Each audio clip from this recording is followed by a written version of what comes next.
Welcome to the deep dive. We're here to, unpack some complex ideas and really get to the core truths shaping our world.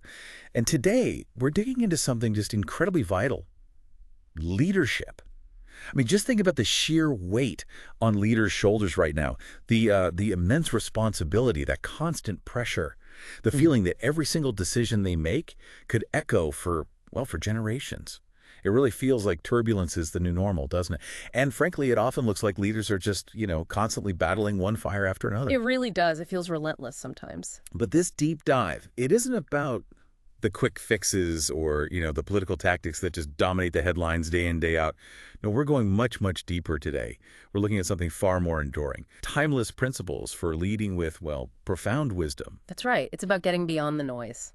Our core material for this journey is this incredible source, The Wisdom of Leadership, a guide for our world. And what's so unique about it, I think, is how it distills insights from thinkers across centuries, across cultures. It offers a perspective that genuinely transcends the daily news cycle. It really does pull from a deep well. So our mission today, for you listening, is to try and extract those foundational truths. Truths about power, influence, responsibility, giving you, hopefully, a powerful shortcut to understanding the kind of leadership that truly creates lasting peace and genuine prosperity. Which is desperately needed, wouldn't you say? Absolutely. And as we navigate this, we'll keep circling back to a central insight, almost like a North Star for us. It's Plato's observation about calm and freedom coming with age and experience. But here's the thing, it's not just about birthdays, is it? It's not just chronological age. No, not at all. It's deeper than that. We're going to explore what that truly means for leadership, how leaders can actually cultivate this kind of profound perspective, not just for themselves, but, for entire societies. We're going to unpack how that happens and what it looks like in practice. And that's precisely why this topic couldn't be more critical right now, because, what's often fascinating to observe is how many leaders, whether they're in government or business or maybe even leading local communities, they tend to get stuck in this cycle of reactive decision-making. Just putting out fires, like you said. Exactly. Constantly putting out fires, really struggling sometimes to articulate a coherent long-term vision. So the core premise we'll explore today is that genuine leadership actually requires a fundamental transformation in how we understand power itself. It's about moving us from that reactive, crisis-driven mindset to something far more reflective and, strategic. Okay. So let's start by looking at that initial, really crucial shift, moving from simply managing crises to truly understanding them. That sounds almost revolutionary, doesn't it? Especially in today's political climate where, immediate wins and quick reactions often seem to be the priority. They often are, yeah. I mean, you think about how leaders typically respond to, say, international conflicts or even big domestic challenges. The immediate playbook often involves things like sanctions, maybe military posturing or increased policing. It's all about immediate damage control. Right. Contain the problem, stop the bleeding. Exactly. Trying to put a lid on the problem or just responding to the most visible symptoms. But this deep dive today suggests a truly radical reframe, a different way of thinking. Instead of just asking, okay, what do we do to fix this right now? Remember, wise leaders learn to ask a much more profound question. They ask, what is this conflict or this crisis? What is it revealing about the fundamental patterns that we really need to understand and address? That's the core shift. Moving from what to what does this signify? And this connects directly back to Plato's observation, doesn't it? It really does. That perspective gained through, living through enough cycles of crisis and resolution to actually recognize patterns, to trust in human resilience, maybe, and to hold those immediate pressures within the context of a much longer-term wisdom. Precisely. It's pattern recognition born from experience and reflection. It's not about ignoring the crisis, obviously, but about seeing beyond it somehow. So, what do you mean exactly by moving beyond those surface-level issues? Well, it means this reflective approach asks leaders to look past the immediate trigger event, past the most visible actors or personalities involved, and instead it pushes them to uncover the underlying dynamics. Like what kind of dynamics? Well, we could be talking about, say, historical wounds that haven't healed, or deep-seated economic inequalities that create constant friction, or maybe long-festering cultural misunderstandings that have perhaps been just beneath the surface for decades, and now they're manifesting as this particular crisis. Ah, okay. So the crisis is a symptom. Exactly. When leaders start asking these kinds of questions, they begin to see the challenge not merely as a problem to be solved right now, but as a symptom of a deeper systemic issue that really needs fundamental attention, fundamental change, perhaps. Can you give an example of that? Sure. Take the personal journey of Leo Tolstoy, which is described in our source material. It's quite powerful. He apparently found himself in a state of profound despair, really deep, feeling there was, and I quote, no way out except for suicide or death. Wow, that's extreme. It's incredibly extreme. But his transformation, the shift for him, wasn't about somehow escaping the difficulty. It wasn't about finding a magic fix. It came when he learned to reframe his understanding of suffering itself. How did he do that? Well, instead of asking how to get out of his suffering, he began to ask a different question. What kind of growth, what understanding was this very difficulty requiring of him? But what could he learn from it? Exactly. What was it teaching him? And this wasn't just some abstract philosophical shift, It transformed his personal life. And it profoundly enhanced his capacity to help other people navigate their own challenges. It shows that this principle of reflective leadership often starts with an internal transformation.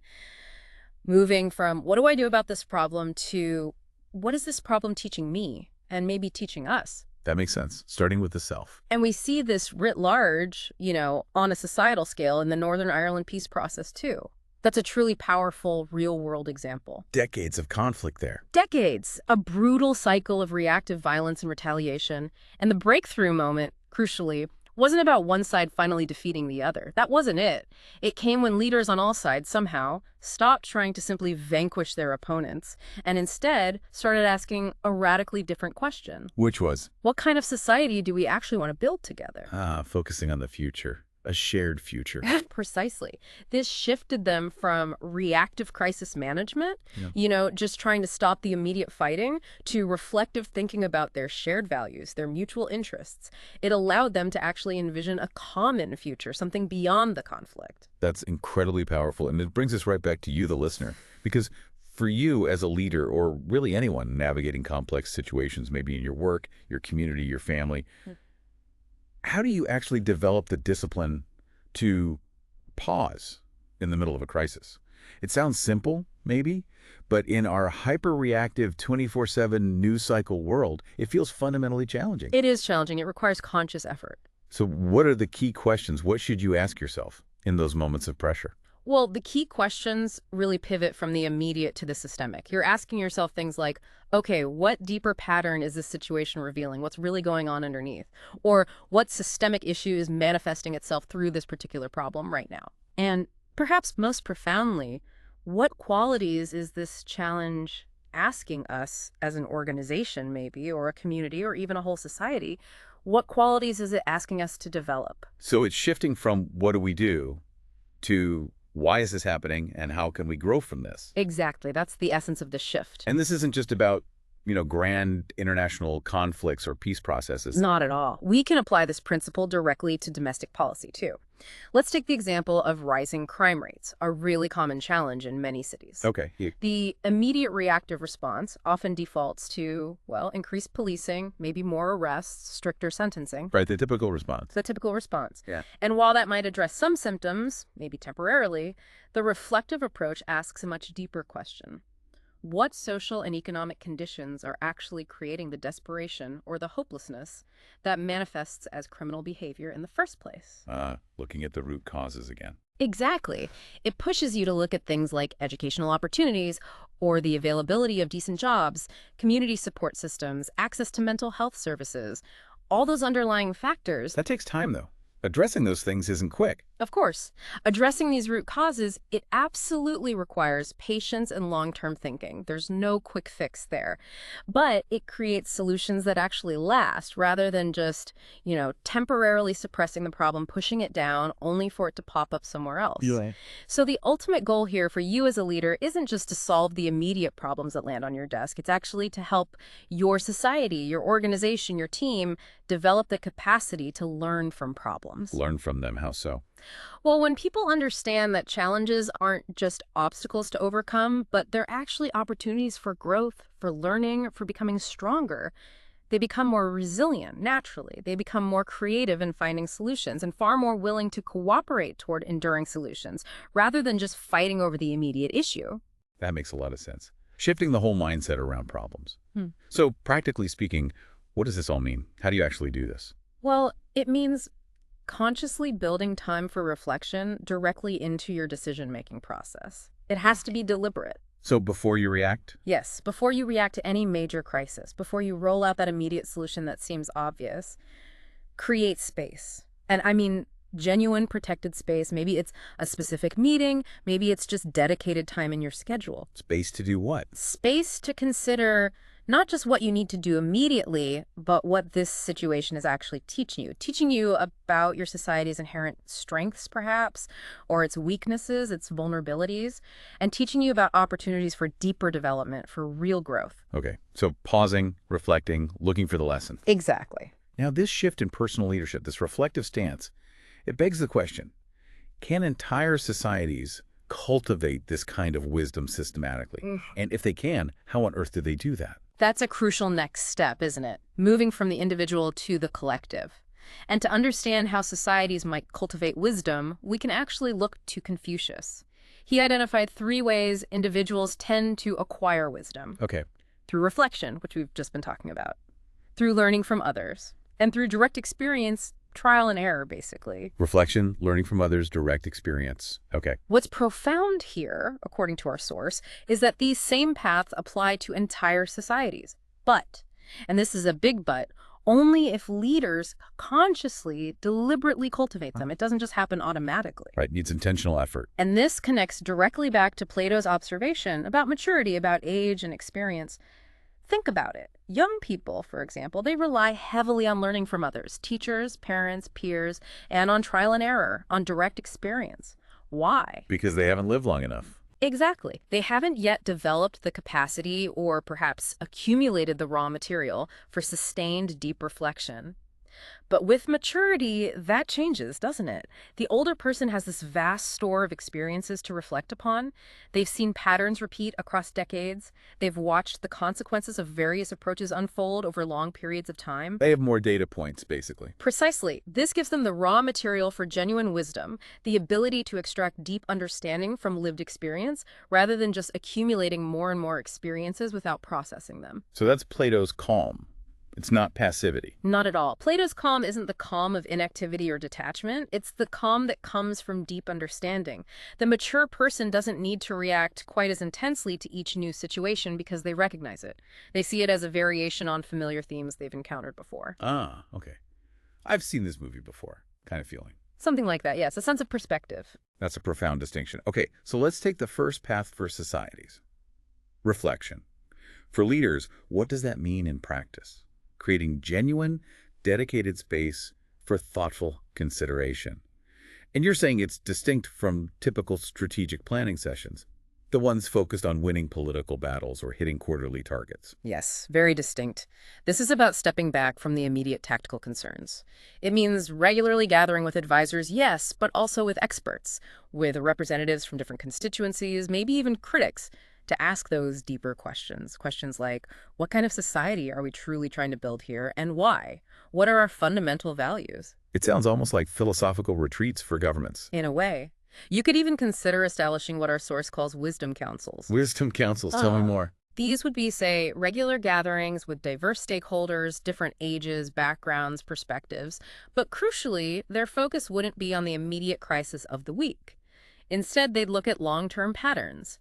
They'd examine historical trends, they'd study successful approaches from other societies, other cultures, and they'd really think through the guiding values and principles that should inform decision-making over the long haul. That sounds idealistic, but maybe powerful. Is there an example? Well, the source points to Singapore's approach to governance as maybe embodying some of this. They're known for engaging in extensive scenario planning and very long-term thinking before making major policy decisions.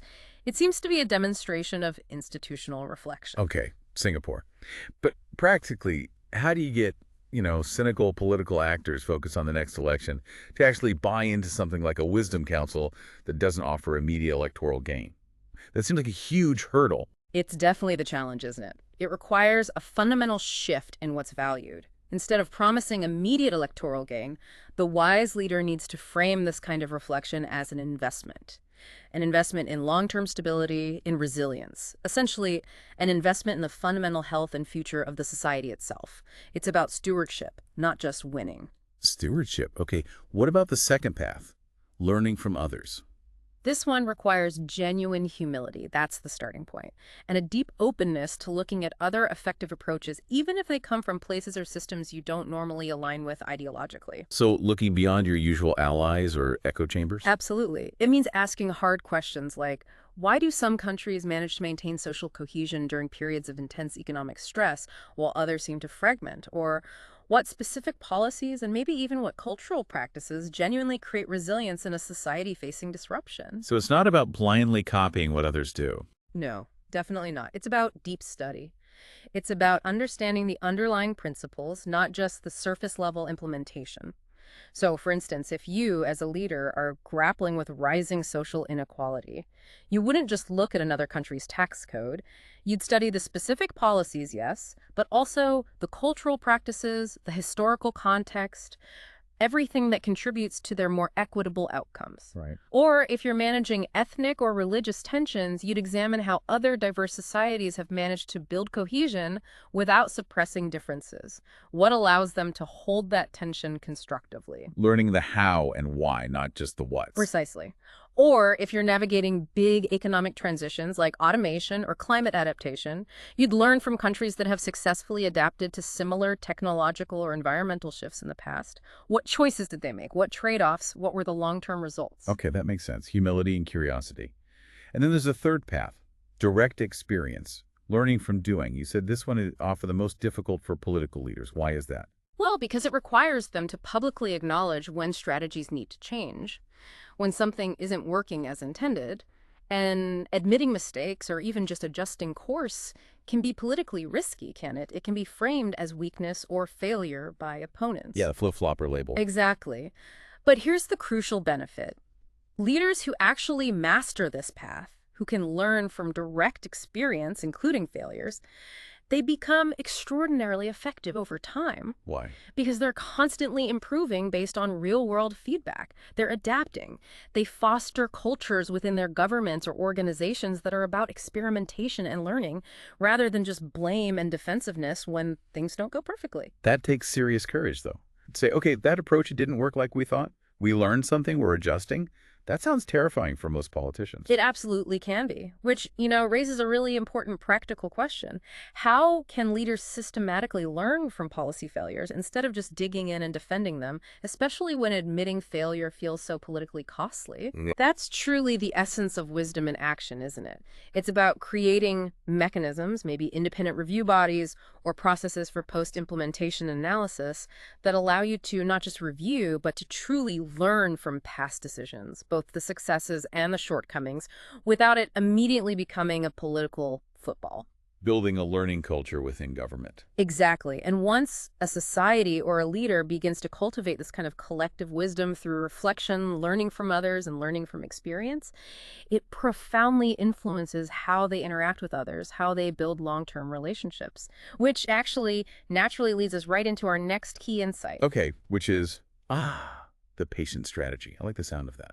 The art of sustainable influence without creating resentment. Precisely. It's a profound shift away from trying to achieve goals through direct control or coercion and toward a more patient, often indirect form of influence that actually fosters genuine commitment from others. Okay, tell me more. How does that work? Well, our source uses this incredible, kind of unexpected example, Alfred Hitchcock's approach to filmmaking. Hitchcock, the director. How does he fit in? Well, apparently he understood that sustainable influence, even in shaping a creative project like a film script, wasn't about demanding immediate control right from the start. Instead, he moved slowly. He'd give his writers room to work, maybe loosely off his initial notes or ideas. Giving them some freedom. Some freedom, exactly. Then, gradually, step by step, he would shape the script his way. His control only became obvious by degrees. And by the time it was obvious, the writer was, as the source puts it, already emotionally tied to the project. They felt ownership. So they felt like it was partly their idea, even as he guided it. Exactly. The insight here is just crucial for leadership. Sustainable influence thrives on patience and indirection, trying to force compliance, trying to dictate terms that almost always breeds resentment, resistance, maybe even envy. Mm. But when people feel they've chosen their path, even if they were subtly guided toward it, they become genuinely committed partners. It's about guiding, not dictating, leading from beside, perhaps, not just from the front. That's spot on. It taps into a really fundamental psychological truth, doesn't it? It really does. People inherently resist being controlled. We don't like being told what to do. But we'll often enthusiastically embrace being guided toward conclusions we feel we've reached ourselves. We want agency. Precisely. And this strategy, this patient approach, it reveals a crucial difference between, let's say, a youthful or maybe immature approach to getting what you want and a more mature one. How so? Well, the young person or the less experienced leader often tries to force outcomes directly. They push hard. Which, as Hitchcock maybe showed, often creates the very resistance they're trying to overcome. It backfires. Often, yes. But the mature person, the wise leader, understands that sustainable influence requires a more patient, often indirect, and ultimately far more effective approach. It's playing the long game. And you can apply this directly to international relations, can't you? Absolutely. Instead of immediately resorting to, say, sanctions or military threats to get another country to do what you want, imagine focusing instead on creating mutually beneficial opportunities. Opportunities that make other nations choose to align with your goals because it's in their own perceived interest. Okay, like what? Give me an example. Let's take climate change, a huge global challenge requiring cooperation. Rather than simply demanding that developing nations reduce their emissions, perhaps while they're still struggling to build their economies, wealthy nations could focus on making clean energy technologies so incredibly attractive, so accessible, so affordable, that their adoption becomes economically irresistible for those developing nations. Making it the smart economic choice, not just the right thing to do. Exactly. They could share technological innovations more freely, maybe help build the infrastructure that makes sustainable development genuinely profitable for everyone involved. Cooperation instead of coercion. Okay, I see. What about something like China's Belt and Road Initiative? How does that fit? Well, it's a complex example, obviously, but you could argue that when it works well, when it's perceived positively, it's often because the recipient countries genuinely feel they're gaining tangible benefits. Infrastructure, trade, investment, they feel it's a partnership. And when it creates resentment? And when it creates resentment, it's usually because the dynamic feels extractive or overly controlling rather than mutually beneficial. The perception shifts. So the key takeaway here seems clear. Patient long-term influence is ultimately far more effective, more sustainable than immediate pressure or force. Yes. But, and this is the big buddy, again, it demands that leaders think beyond their own immediate political survival, beyond their own electoral cycles, and actually focus on generational outcomes. That seems like a huge ask in today's political world. Is it even possible for leaders to adopt such a long view, especially in democracies focused on quarterly reports and election cycles? It's incredibly difficult, there's no question. The pressures for short-term results are immense. But it's arguably the defining mark of a truly wise leader, the ability to hold that long view despite the short-term pressures. And this applies domestically, too. Oh, absolutely. The same principle applies directly to domestic governance. Instead of relying primarily on regulations and enforcement, the stick approach to achieve policy goals, wise leaders would focus more on creating incentives and opportunities, the carrot approach, that make desired behaviors genuinely attractive to citizens. So people choose to do the right thing because it benefits them. Exactly. When people choose to act in ways that benefit society, maybe adopting sustainable practices, maybe participating more actively in community initiatives because they see clear personal advantages in doing so, you create much more sustainable organic outcomes than when you simply try to force compliance through penalties or mandates. That requires a different kind of policy design, though. More creative, maybe. Definitely more creative. And it requires leaders to think beyond those traditional political calculations about, what specific policies will win the next election, and instead consider what kinds of policies will actually build the sort of society where democracy itself can truly flourish in the long run. So the leader who possesses that kind of platonic calm and freedom we talked about. Yes. They don't need to win every single battle immediately. They can afford to be patient. Exactly. They can, as the source puts it so well, make time their ally. They understand that the most significant, sustainable victories often unfold gradually over time. They're planting seeds, not just harvesting immediate crops. Planting seeds, I like that metaphor. It all seems to tie back to how we build trust, doesn't it? Yeah. And lasting impact, Yeah, which often comes down to character. precisely. Character is fundamental. And that takes us neatly to how character is actually built. Yeah. You mentioned through generous actions. Yes. One of the most practical, maybe even counterintuitive insights for leadership comes from simply recognizing that character develops primarily through our actions, not just through our intentions or beliefs alone. Okay. Mark Twain, with his usual wry humor, he famously observed that few things are harder to put up with than the annoyance of a good example. Yes. But that seemingly humorous quote, it captures something absolutely essential for leaders. The core idea is, if you want to be a generous person, you have to become a generous person through consistently generous actions. You are what you do, In essentially. a very real sense, yes. You can't just intend to be generous or brave or honest. You have to consistently act generously, bravely, honestly. Your actions quite literally shape who you become. They reinforce those qualities within you. And this principle, you're saying, has profound implications for how nations can build trust and cooperation internationally. Absolutely profound. Instead of demanding that other countries somehow prove their good intentions before you're willing to engage with them constructively, wise leaders focus on consistently demonstrating their own good intentions through concrete actions over time. Actions speak louder than words, as the saying goes. Can you give an example of that on an international scale? Well, think about the Marshall Plan after World War II. It's a classic example. The United States didn't seek to punish the defeated nations, Germany and Japan primarily. Instead, it invested heavily, massively in their reconstruction. Which must have seemed counterintuitive at the time. Hugely counterintuitive to many. And look, it wasn't just altruism. There were certainly strategic calculations involved, rebuilding markets and containing communism. But fundamentally, it was also a recognition that generous actions tend to create generous relationships, while punitive actions typically create cycles of resentment, instability, and future conflict. So the generosity itself was strategic. In a way, yes. The plan succeeded not just because of the money, but because it demonstrated American values, generosity, partnership, belief in recovery through concrete action, not just through rhetoric or demands. It built trust over time. So what would be some modern applications of that principle?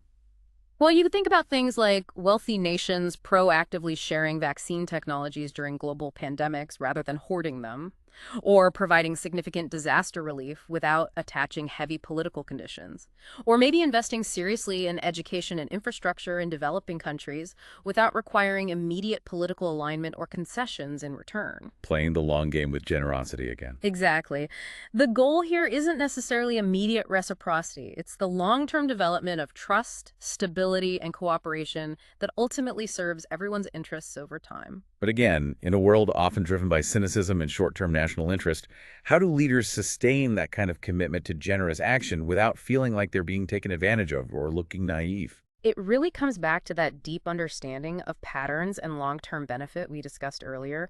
It requires seeing beyond the immediate transaction. And domestically, this principle translates directly into how governments invest in their own citizens. How so? Well, think about things like universal access to quality health care, or excellent public education, or genuine economic opportunity for everyone. These aren't just nice-to-have social goods.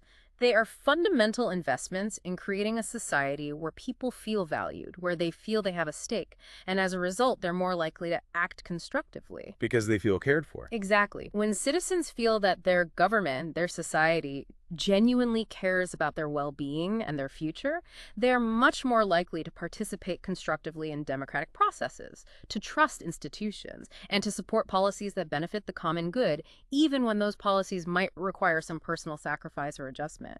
It builds social cohesion. And what about how leaders treat their political opponents? Does that fit in here? Absolutely. It's a critical demonstration of character through action, consistently treating opponents with respect, acknowledging good ideas regardless of their source, actively seeking common ground wherever possible. These actions demonstrate a commitment to democratic processes and the common good that transcends partisan advantage. It models the kind of behavior you want to see in the wider society. It sets the tone. It absolutely sets the tone. And here's where the science actually comes in to back up this ancient wisdom. Oh, Neuroscience. yes. Neuroscientists now confirm what wise leaders and philosophers have really always known.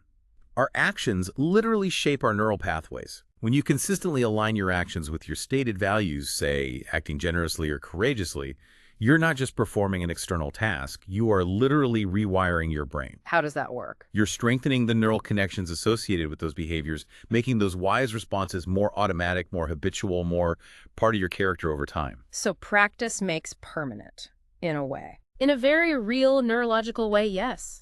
And this knowledge, this understanding, it provides tremendous freedom. Freedom from the emotional storms, the fear, the anger, the defensiveness that often paralyze younger or less experienced leaders who kind of wait to feel motivated or virtuous before they act. They act their way into feeling, maybe? Precisely.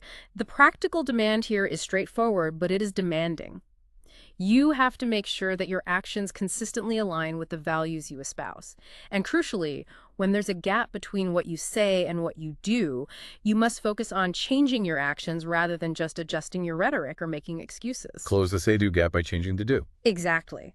Over time, this consistency, this integrity, builds a level of genuine trust with your citizens, with other nations, with your team, that no amount of strategic communication or spin can ever create artificially. Trust built on action. Yes, and this whole concept of internal strength, of character built through action, of consistency, it also profoundly impacts how we understand something else critical for leaders: true security. Okay, true security. That sounds important. Where does that lead us? And that leads us to this fascinating paradox, doesn't it? Understanding true security often means embracing adaptability, not just building walls. Les Brown's insight you mentioned, if there's no enemy within, the enemy outside can do us no harm. That really cuts to the chase, doesn't it? It really does. It points inward first. And the full quote you highlighted reveals this important progression. If you are not willing to risk, you cannot grow. If you cannot grow, you cannot be your best. If you cannot be your best, you cannot be happy. If you cannot be happy, then what else is there? It connects risk, growth, potential, and even happiness to this idea of internal strength. Yeah, it identifies this crucial core idea. True security, the kind that lasts, comes not from desperately trying to avoid all risk, all change, all challenges, but from developing the internal resources, the resilience, the skills, the mindset to handle whatever comes your way. It's about building that inner capacity, not just external defenses. That's a powerful distinction. Think about how young people often approach security. They tend to seek external security markers, getting the right job, finding the perfect relationship, securing a stable living situation, believing these external things will provide the safety and predictability they crave. Which is understandable. Of course. But the mature person, the person who's lived through a few cycles, has learned, often the hard way, that external circumstances are inherently unstable. They're unpredictable. Life happens. Real security, lasting security, comes from knowing deep down that you can adapt, that you can learn, that you can recover from setbacks, from losses, from unexpected changes. It's an internal confidence. So applying this to leadership and societies. Well, most traditional security strategies, whether national security or even organizational security, tend to focus heavily on identifying and defending against external threats, building bigger armies, stronger firewalls, more regulations. Right, the focus is outward. The focus is outward. But the deepest security, the kind that truly endures through turbulent times, comes from building internal resilience and adaptability within the society or the organization itself. This means a leader's role shifts slightly. It's not just about protecting people from change, but about helping your society develop the capacity to adapt to change constructively. Because change is inevitable anyway. Exactly. Think about the huge shifts happening right now. Climate change, rapid technological disruption like AI, major demographic shifts, economic evolution. These are profound realities that no amount of resistance can ultimately prevent. The tide is coming in. The real question isn't if these changes will impact us, but whether our society will adapt successfully, maybe even find opportunities within the change, or be overwhelmed by changes it desperately tried to avoid. So trying to cling to the status quo is actually riskier. Often, yes. Countries or organizations that try to rigidly maintain their current position through force or resistance to change often find themselves increasingly brittle, increasingly vulnerable when the ground shifts beneath them. Whereas those that learn to embrace change, guided by their core values, often emerge stronger, more innovative, and more capable in the new environment. Can you give an example of that adaptability in action, Hmm. right? Like with automation and artificial intelligence, that's a huge disruption happening right now. It is, and you can see different approaches. So instead of trying to somehow ban these technologies or prevent them from disrupting existing jobs, which is probably futile anyway, Right. forward-thinking leaders, the adaptable ones, would instead invest heavily in things like education, retraining programs, lifelong learning initiatives. All designed to help their populations adapt to the changing economic realities to gain the new skills required. So they accept a certain amount of short-term uncertainty, maybe even disruption, Yes, they have to. in exchange for building long-term resilience and competitiveness. That willingness to step into the unknown, guided by a strategy, seems key. But how do you get a population, or even just your political opponents, to embrace such a seemingly risky approach? People often fear change. They do. And it's true that sometimes the greatest risk comes precisely from trying desperately to avoid all risks, from clinging too tightly to the familiar. This brings us back to that idea of equanimity, that platonic calm, when you know deep down from experience and reflection that most crises eventually resolve themselves, that most fears turn out to be unfounded or exaggerated, and that even significant losses often eventually reveal unexpected gifts or open new doors. When you know that, you can face current difficulties with much greater calm, much greater perspective. It changes your relationship to risk itself. Fundamentally, the mature leader can take necessary risks, calculated risks, strategic risks, not because they're reckless or impulsive, but because they have a quiet confidence that they and their society or organization possess the underlying capacity to handle the consequences, to learn from the experience, and ultimately to adapt and move forward. So in international relations, what does this security through adaptability look like? Well, it means shifting away from a primary focus on trying to maintain dominance through sheer military or economic pressure. That's a brittle strategy in a changing world. Instead, you focus on building diverse relationships, fostering networks, and developing capabilities like innovation, diplomacy, cultural influence that will serve your nation well, regardless of how global power structures might evolve over time. Investing in soft power and partnerships. Exactly. Investing in soft power, yes, but also in things like cultural exchange, educational partnerships, collaborative international problem-solving capabilities, things that genuinely create shared value and build mutual reliance. And for domestic policy, how does adaptability translate there? It means consciously designing and building social and economic systems that are inherently adaptable, flexible, rather than rigid and resistant to change. Okay, like what? Like creating robust social safety nets that help people navigate transitions, job loss, retraining, relocation, rather than trying to prevent all economic transitions from occurring in the first place. Supporting people through change, not stopping change. Precisely.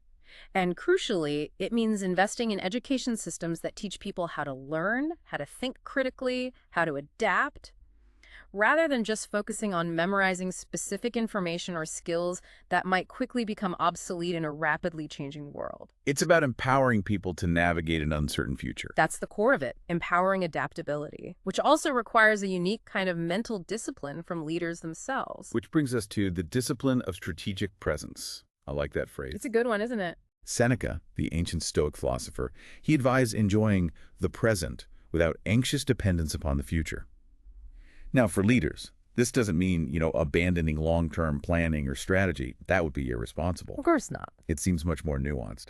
It's about developing the ability to engage fully, completely with current opportunities, with the realities of today, while still holding your future plans lightly enough that you can adapt, you can pivot when circumstances inevitably change, as they always do. That's exactly the nuance. There's a crucial difference here between thoughtful preparation for the future, which is essential, and an anxious, rigid attachment to specific predicted outcomes or detailed plans. Right. Plans are useful, Yeah, but reality often intervenes. always.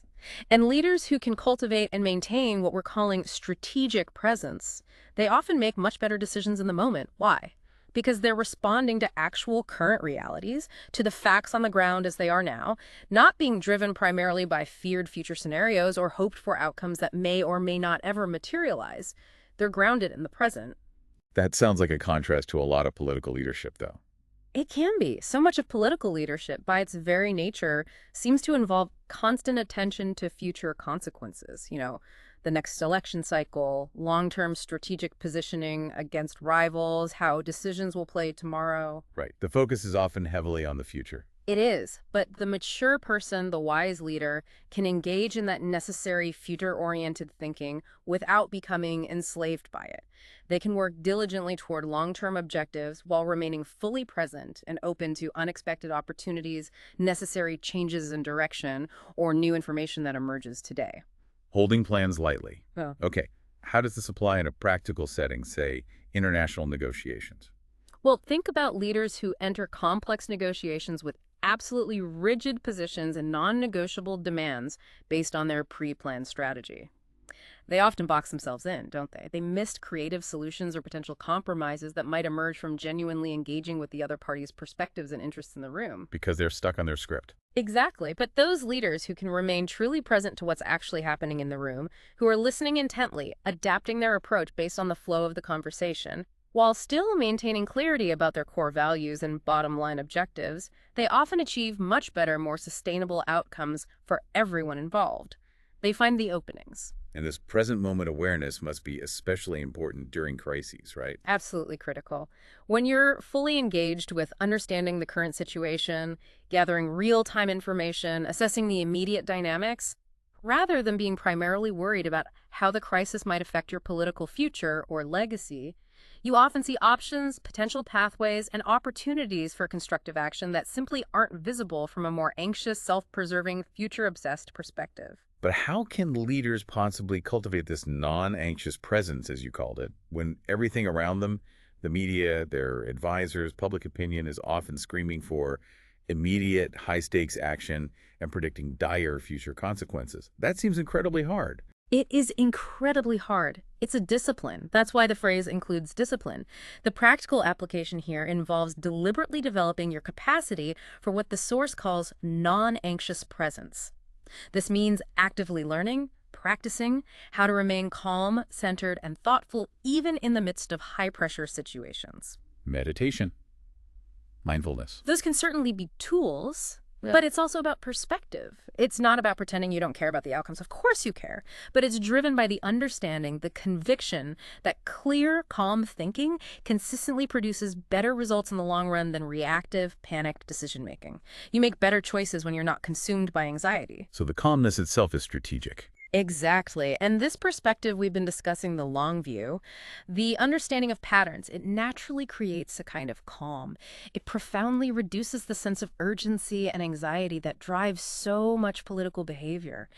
When you truly know deep in your bones that this too shall pass, when you understand from experience that setbacks often become setups for comebacks, when you've seen enough times how life's apparent detours sometimes lead to better destinations than your original plans ever envisioned, well, then you can face current difficulties with a profound sense of equanimity, a groundedness. It takes the edge off the panic. It really does. And that calm, that grounded presence, in turn, allows you as a leader to model something incredibly powerful for everyone around you. It becomes infectious in a good way. And that takes us right back to modeling, doesn't it? One of the leader's most profound responsibilities.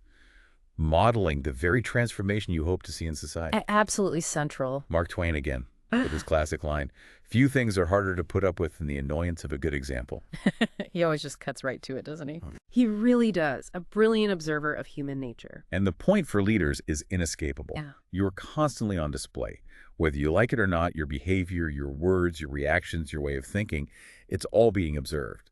So you have a fundamental responsibility to consciously model the very behavior and thinking you want to see take root throughout your society. You have to embody the change. The impact of this modeling is just incredibly profound. It shapes the culture in subtle and not so subtle ways. For instance, when you as a leader demonstrate that it's possible to remain calm and thoughtful during a crisis, not reactive and fearful, you essentially give your entire population permission to respond similarly. You signal that panic isn't necessary, that thoughtful responses are possible even under pressure. You lower the collective anxiety. Instead of amplifying it. Precisely. And when you show that you can publicly acknowledge mistakes, learn from them, and change course based on new evidence without defensiveness, You help create a culture where learning and adaptation become normal, expected, even valued, rather than being seen as politically dangerous or embarrassing admissions of failure. Normalizing imperfection and growth. Exactly. And here's another fascinating aspect of maturity and modeling, according to our source. The mature person, the wise leader, has learned to be less threatened by the excellence or success of others. Less competitive. Why is that? Well, partly because they understand that human abilities and fortunes develop along different timelines and through different, often unpredictable paths. They've seen it happen. Young people, or less mature individuals, often experience other success almost as a personal affront, a reflection of their own inadequacy. It becomes a direct, often painful comparison. Yeah, why them and not me? Right. But the older, more experienced person, having seen enough human stories unfold over time, recognizes that apparent advantages and disadvantages often shift, sometimes even reverse, over the course of a life or a career. This perspective provides tremendous freedom. Freedom from constant comparison, freedom from envy, freedom from zero-sum thinking. And how does that translate into leadership style? It translates into a leadership style that can genuinely celebrate capable subordinates or talented colleagues or even successful international partners. Instead of feeling threatened by their competence, you can actively encourage and empower them, understanding that their growth, their success, ultimately benefits everyone involved. It's not a threat to your position, it's a contribution to the collective good. That's a very different mindset from hoarding power or taking all the credit. Completely different. So specific examples of modeling are critical then. It means things Like consistently treating political opponents with basic respect, even during heated policy disagreements. Focusing on the issue, not the person. Like making decisions based on careful consideration of long-term consequences, even when a short-term political advantage might point in a different direction. Prioritizing the future over the immediate win. these aren't just, polite behaviors or good manners. No, they're far more fundamental than that. They are foundational to building a resilient, functional, and ultimately wiser society. So this modeling function, you're saying, is perhaps even more important than any specific policy a leader might implement. Arguably, yes, in the long run, because it shapes the entire cultural context within which all policies must operate. Oh, so? Well, think about it. The most brilliantly designed economic program or social initiative will struggle, maybe even fail completely, if it's implemented in a society characterized by pervasive fear, deep mistrust, and ingrained short-term thinking. The culture rejects it. Right, the soil isn't fertile. Exactly. Conversely, even imperfect policies with flaws, can often succeed remarkably well, or at least be adapted successfully, in a society where people generally approach challenges with patience, with mutual goodwill, and with a collective commitment to learning from experience. The culture supports adaptation. Yes. So the key insight here is profound. Your behavior as a leader doesn't just affect immediate political outcomes. It profoundly shapes the character, the operating norms, the collective mindset of your entire society over time. People learn how to be citizens, how to interact with each other, how to approach problems, partly by observing how their leaders behave day in and day out. Wow, that's a heavy responsibility. It is. So the call to action is clear. If you want a society characterized by wisdom, by patience, by resilience, by a genuine concern for the common good, then you, as a leader, must consistently demonstrate these qualities yourself in your actions, your words, and your decisions. You have to be the change. Be the change. And these principles, in turn, have a really profound application for tackling one of the most pressing and often divisive challenges of our time: creating more egalitarian societies. Yes, they absolutely do. Because creating more egalitarian societies, reducing inequality, it isn't just about good intentions or redistribution policies alone, is it? No, it's much deeper than that.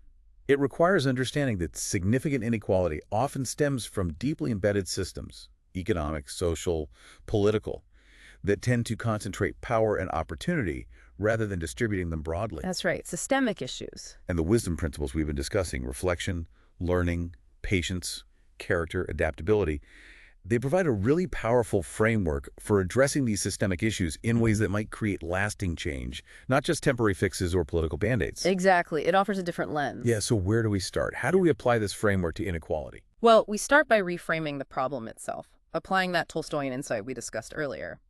Instead of just seeing inequality as, say, An unfortunate but maybe unavoidable side effect of economic growth, or just bad luck for some, wise leaders ask, what is this disparity, this gap, actually revealing about our society's underlying values and structure? It's telling us about ourselves. Exactly. What systems, what policies, what ingrained assumptions are creating conditions where some people have abundant opportunities for advancement, while others face fundamental barriers to even basic well-being and progress?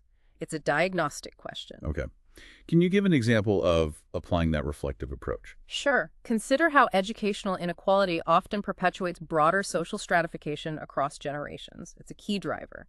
Now, the typical reactive approach asks, how do we fix the failing schools in poor neighborhoods? Which is an important question, obviously. Right, targeting the symptom. Yes. But the reflective approach asks a deeper set of questions.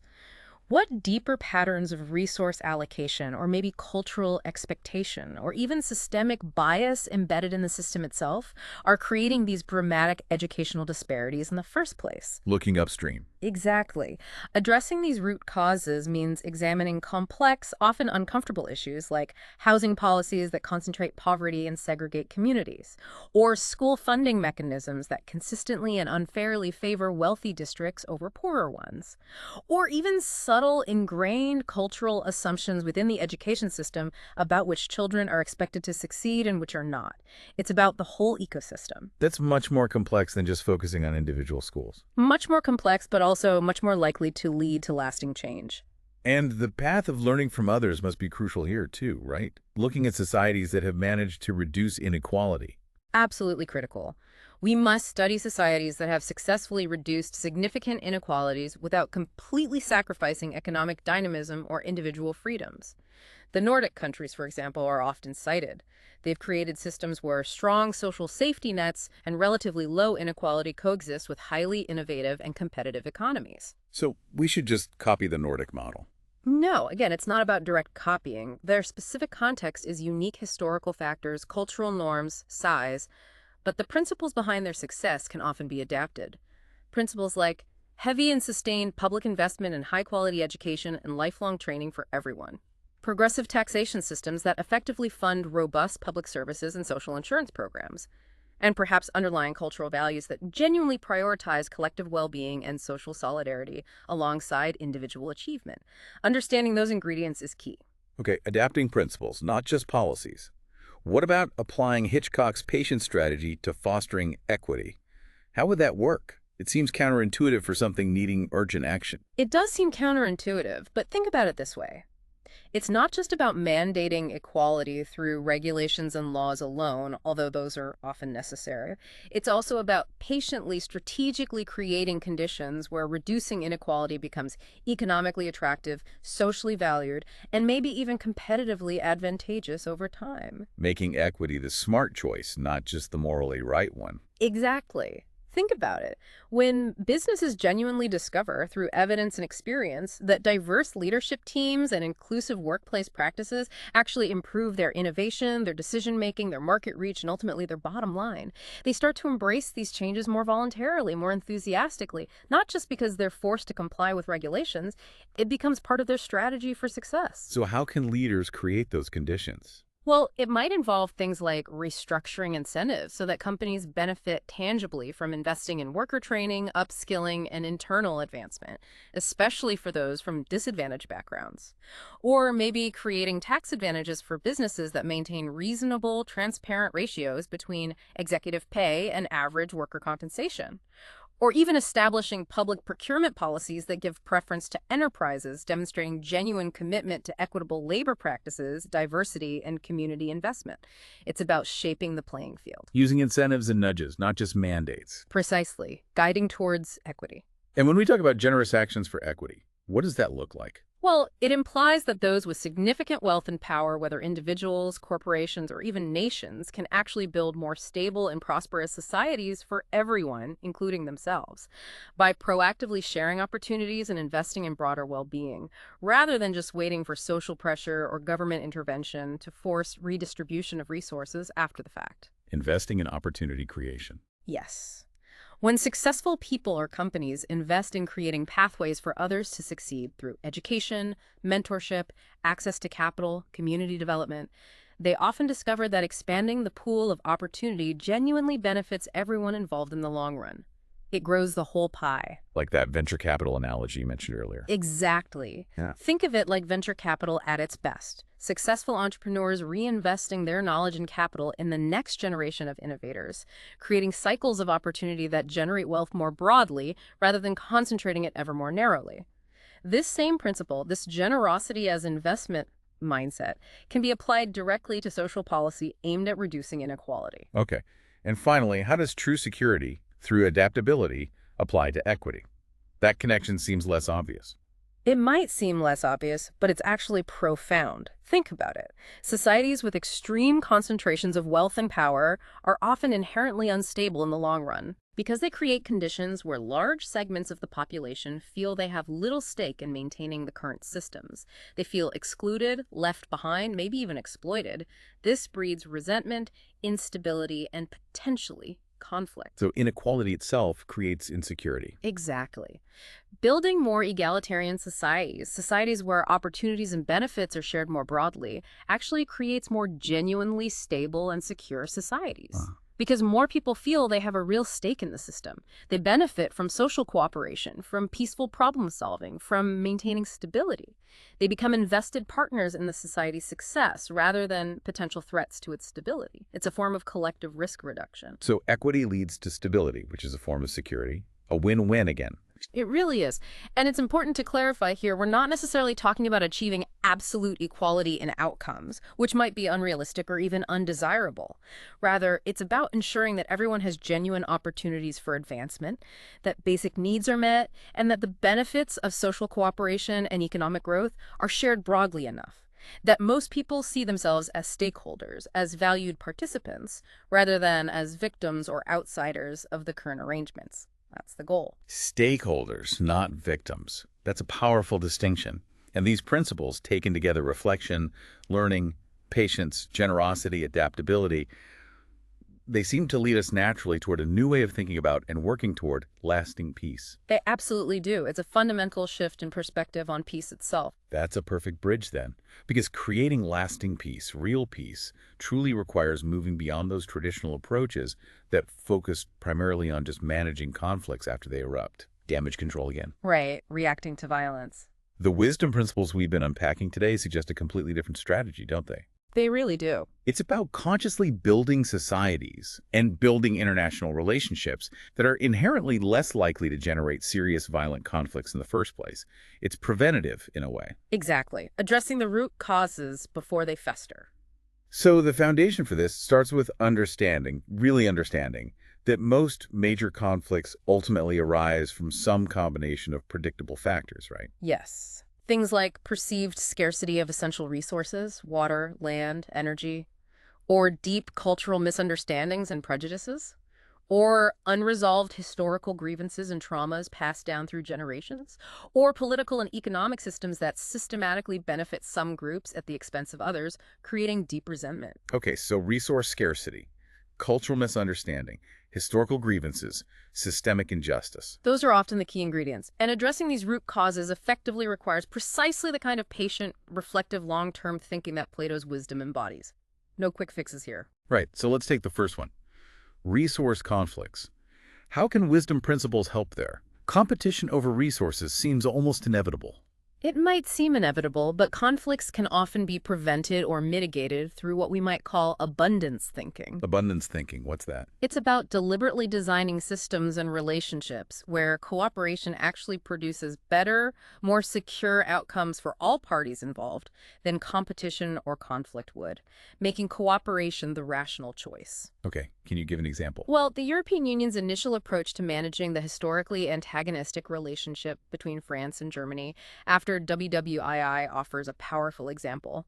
Instead of trying to perpetually balance power between these two rivals or contain one with the help of the other, European leaders like Jean Monnet, Adenauer, Schuman created economic and political structures, starting with coal and steel, where French and German prosperity became deeply intertwined, mutually reinforcing.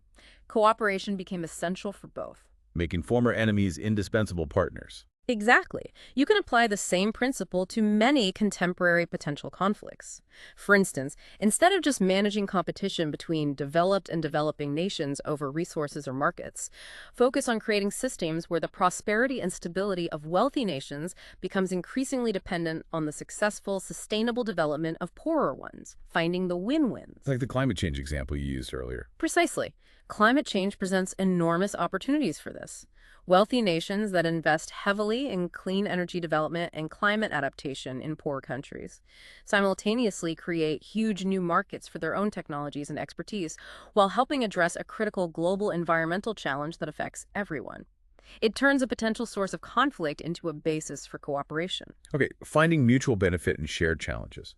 What about cultural misunderstanding? That seems harder to tackle with systems. It feels more personal. It is more personal, but systems and leadership approaches matter hugely here too. Conflicts driven by cultural misunderstanding often seem intractable, but they're frequently quite manageable when approached with genuine curiosity and respect, rather than with defensive assumptions and stereotyping. Curiosity instead of defensiveness. Yes, and here, the wisdom path of learning from others becomes absolutely crucial again. Instead of just assuming that cultural differences inevitably lead to conflict, wise leaders would actively study societies where diverse religious, ethnic, or cultural groups have learned to cooperate successfully over long periods. How do they do it? So looking for positive examples of diversity management. Exactly. Singapore's ongoing efforts to manage its significant ethnic and religious diversity offer some valuable, though context-specific, insights. Rather than trying to erase differences or pretending they don't matter, Singapore has consciously built institutional structures.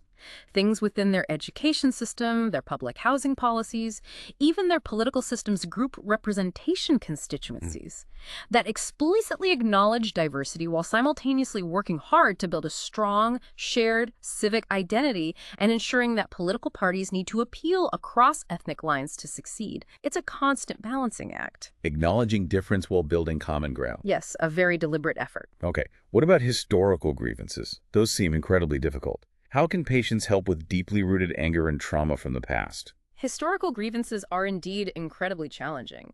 They require immense sensitivity and that kind of patient, Hitchcock-like approach we discussed.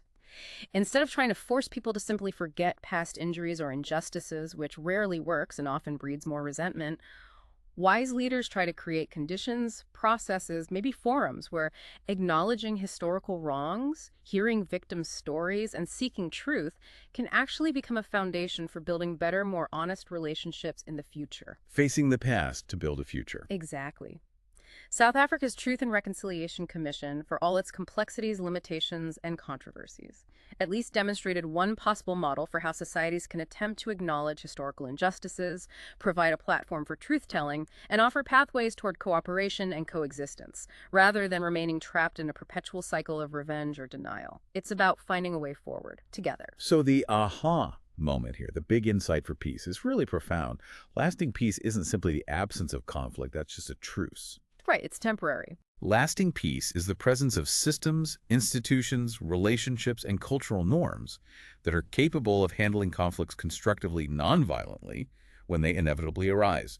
It's about building resilience into the system. That's perfectly put. It's about resilience, not the impossible goal of perfection or zero conflict. And building that resilience requires what? It requires consciously building what conflict resolution experts often call social capital. Social capital, what is that exactly? It's those crucial, often intangible networks of trust, communication channels, shared norms, and mutual understanding between different groups within a society or between nations.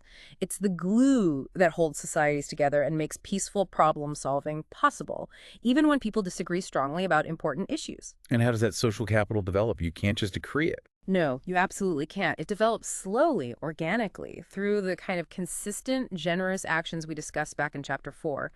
When nations or communities or leaders consistently demonstrate genuine concern for each other's well-being through concrete policies, reliable partnerships, and acts of solidarity, they build reservoirs of trust and goodwill. They create relationships that can withstand periodic disagreements, misunderstandings, or shocks without completely breaking down. So generosity builds the trust that enables peace. It all connects. It all connects. Ultimately, all these principles, reflection, learning, patience, generosity, adaptability, presence, modeling, They all lead to one central, overarching concept for truly wise leadership: Which is, the long view, building for generations.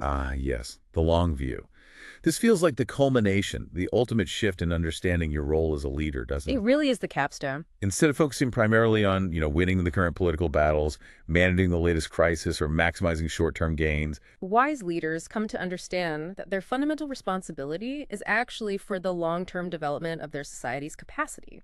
Capacity for wisdom, for resilience, for cooperation. It's about building capacity, not just exercising power. Beautifully put, yes. This means making decisions based not just on their immediate political consequences or popularity, but on what kind of society those decisions will truly help create over time, over decades, over generations. It means consciously investing in the institutions, the relationships, the educational systems, the cultural patterns that will serve future generations well. Even when, and this is the hard part, even when those investments don't provide immediate, visible political benefits or easy electoral wins for the leader themselves. That requires real selflessness, or at least a very different definition of success. It does. Think about the leaders throughout history who we most admire today, centuries later. Who are they? They're typically remembered not primarily for the specific political battles they won or lost in their time, but for their profound, lasting contribution to long-term human flourishing. Like who? People who built institutions that endured. People who established fundamental principles of justice or governance that guided future generations. People who demonstrated new ways of thinking and acting that expanded the possibilities for human cooperation and development. Their legacy transcends their own era. So Plato's calm and freedom, that perspective we started with, Yes. it isn't just a personal achievement for the leader. It's actually a gift they can offer to everyone around them. Exactly. It's a gift to the collective. As a leader operating from that place of wisdom, you have the unique opportunity, the unique leverage to help entire societies develop this kind of mature, patient, reflective wisdom. The kind of wisdom that can enable them to address even the most daunting challenges: climate change, inequality, technological disruption, with creativity, with resilience, and ultimately with hope, rather than succumbing to fear and desperation. That perspective creates what you call generational thinking. The ability to see current decisions, current challenges, current opportunities within the much broader context of longer historical patterns and future possibilities. And when you operate from that kind of perspective, what happens? Well, the daily political pressures, the noise, the crises, Yeah. they don't disappear, of course, but they become much more manageable. They seem less overwhelming because you're grounded in a purpose that's larger than just immediate political success or survival. It puts everything into a different proportion, a different light. Can you give some examples of generational thinking in policy? Sure. Consider environmental policy again. There's often an intense conflict between short-term economic interests and the need for long-term environmental protection. Huge political pressure. Generational thinking recognizes that allowing significant environmental degradation today imposes much larger, potentially catastrophic economic and social costs on future generations. It sees the long-term liability. So it seeks ways to balance economic development with environmental stewardship now, aiming for sustainable prosperity that benefits both current and future generations. It refuses the false choice. Okay, what else? The same principle applies directly to things like public investment in education, in basic scientific research and development, in critical infrastructure and robust social programs. These kinds of investments almost always require significant immediate costs, and their main benefits often accrue only over the long term, sometimes decades later. Which makes them politically challenging, right? Hard to sell when voters want results now. Inherently politically challenging. It's much easier to promise tax cuts today than to argue for investments whose payoff is years down the road. But leaders who can think generationally understand that these long-term investments are absolutely essential for creating societies where future generations can truly thrive, innovate, and prosper. They are foundational. So what does this kind of leadership ultimately require? What are the prerequisites? It requires tremendous courage, doesn't it? The courage to make decisions based on long-term wisdom rather than just short-term political calculation or expediency. It requires profound patience. The patience to invest in changes that may not show significant results until long after you've left office, meaning you might not get the credit. And perhaps most importantly, it requires a genuine, unwavering commitment to values and principles, justice, sustainability, opportunity, human dignity that transcend your own personal political career or legacy. It requires serving something larger than yourself. Courage, patience, and commitment to transcendent values. That's a high bar. It is a high bar, but it's the bar set by truly wise leadership. And ultimately, every decision you make as a leader, big or small, is a choice. A choice about what kind of world you're actively helping to create. You can choose to operate primarily from fear of losing, fear of criticism, fear of change, focusing mainly on defending your current position and defeating your perceived opponents. That's one path. The reactive path. The reactive path. Or you can choose to operate from wisdom, seeking to understand deeper patterns, patiently building strong relationships, fostering conditions where human beings can genuinely flourish together. That's the other path. On the reflective, generative path. Exactly. And the insights we've dug into today, drawn from this rich source material, they aren't just abstract theoretical principles. They are practical tools, distilled from centuries of human experience for making that choice toward wisdom more consistently, more effectively, even under the most intense pressure. And that calm and freedom that Plato observed, coming with age and experience, revisiting that one last time. Yeah. It really stems from that pattern recognition we talked about, doesn't it? From understanding deep down that most crises do eventually resolve themselves, often in unexpected ways. Yes, that most fears do prove unfounded or overblown in retrospect. And that most losses, even painful ones surprisingly, eventually reveal unexpected gifts or open new pathways if we're open to seeing them. Exactly. That deep knowing, born from experience and reflection, it provides tremendous freedom. Freedom from the compulsions that typically drive so much political behavior. That desperate need for constant approval, the crippling fear of failure or looking weak, the pervasive anxiety about the future and losing control. Yeah. Wisdom frees you from those traps. And when you, as a leader, operate from that place of freedom, that groundedness, when you consistently demonstrate thoughtfulness during crises, Yes. when you can acknowledge mistakes and change course based on evidence without collapsing into defensiveness, Yeah. when you treat opponents with basic respect, even during intense disagreements, Yeah. and when you genuinely focus on long-term consequences rather than just grabbing short-term advantage, Yeah. what happens then? Then you quite literally give your entire society permission to operate from wisdom rather than fear. You model it. You make it possible. You make it aspirational. Your calmness becomes a resource for everyone. Wow, the ripple effect. The ripple effect is huge. Yeah. Your choice right now in how you lead, how you decide, how you interact, it will echo through generations. It really will. The institutions you choose to build or perhaps allow to weaken, the relationships you actively nurture or carelessly neglect, the principles you consistently demonstrate or conveniently abandon, all of these choices will profoundly shape the world your children and grandchildren, even your great-grandchildren, inherit. It's a direct lineage of consequence. That's sobering. It is. So the final call to action really is this. Choose wisdom. Choose patience. Choose the long view that sees beyond the immediate political advantage, beyond the next election, toward the kind of world where future generations can actually live with dignity, with security, and with genuine opportunity. And this, of course, raises an important final question for you, the listener, to take away and reflect on. How will your choices today in your sphere of influence, however large or small that might be, how will they contribute to cultivating this kind of patient, durable wisdom, not just in your own life, but in the systems, the organizations, the communities you are part of and help shape? That's the challenge for all of us, isn't it? Because true power, the kind of power that lasts, isn't ultimately about domination or control or simply winning the next battle. No.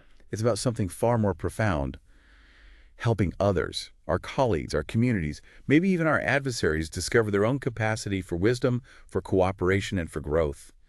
That feels like the real calling. That's the opportunity. That's the gift we can offer the world.